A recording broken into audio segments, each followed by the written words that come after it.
Okay, the contents in the following is trying to match the perspective that I've discussed in the previous episode. And here, let's take a look at a more advanced concepts compared to the causal pace. Here we have the inducing pace. And just as there is an old saying, correlation is not causation. So in the figure, this partially means the areas of correlation is normally larger than the areas of causation. And here I also want to give you a big picture about how we can learn a causal diagrams from data.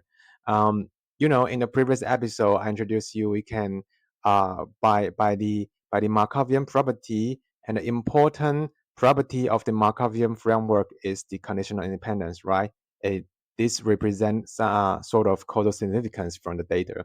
And initially, we tend to suppose everything is quite correlated with each other. And by the Markovian property, we find out some conditional independence, and we remove this independence from the correlation, then we observe some dependence. And here we are confident that the remaining dependence is just a causal dependence. And if you take this dependence from the perspectives of causal diagrams, it's quite the same because here you mean the arrows here is represented as the causal dependence, or we call it there is a causal pace between two nodes here. Okay, but notice that in this situation, we didn't consider some unmeasured factors or specifically unmeasured common cause. So if we put this into condition, there is more additional unmeasured correlation put into the system. And here we cannot say the remind dependence is the purely causal one because here literally it is the mixture of the causal dependence and the unmeasured correlation from some, linear confounders. Okay, so it's the same as you take it into the causal diagrams, and does it look a bit familiar? Did you remember the example I talked in the first video in this episode? Yes, that is our example: the education, experience, and salary. And here we cannot just make a conclusion that there is a causal pace from the education to salary. Instead, we can describe this as yes, it's time to put these concepts. It's the inducing pace here. And let me just briefly review this example. Notice that um, when we observe a person compared to the person who might have a master or PhD degree, the person who might only got a bachelor degree or even don't have university degree but still got a high payment of salary.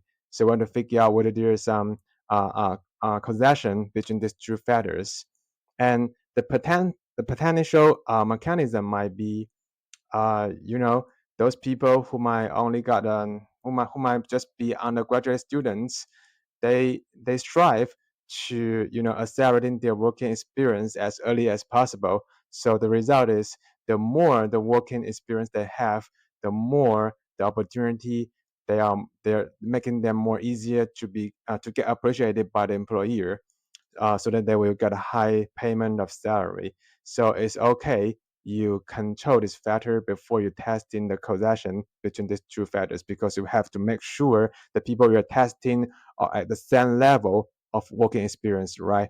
So they can get a pure measurements about these factors, so a more accurate causation they can measure from those people.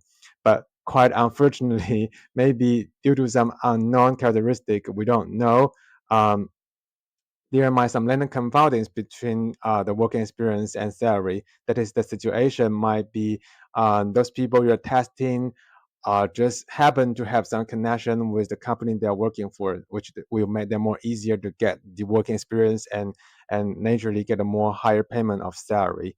So if you took it from the perspective of causal diagrams, you still control this factor.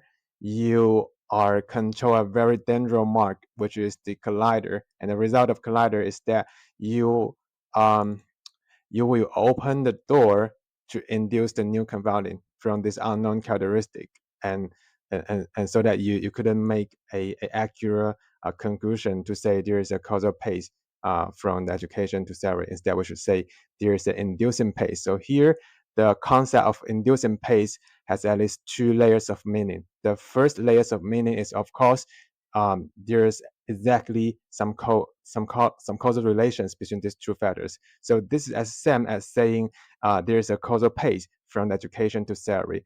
But more importantly, the second layers of meaning is that those dependence that you observe might just raise by the by your control, and your control will introduce some random confoundings from this unknown common cause. Okay, so this is a big picture about this more advanced concept, the inducing pace.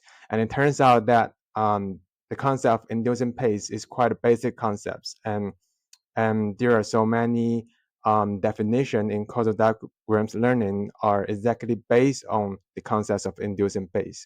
For example, we have the inducing pace equivalent, um, I'm going to briefly talk about this in the following. Let's say what is called the matching diversity and complexity.